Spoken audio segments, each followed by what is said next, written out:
आपल्याला जी गोष्ट पटते ती आपण लगेच तिथं जग म्हणून टाकतो. परंतु कुणी उठून सांगितलं की माफी मागा, माफी किती मागायला मोकळा.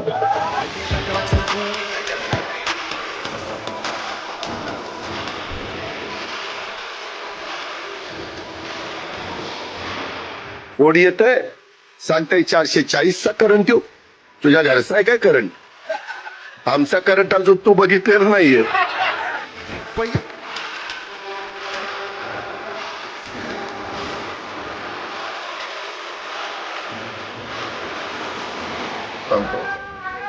अरे आगे बढ़ो, तुम मेरे पीछे आओ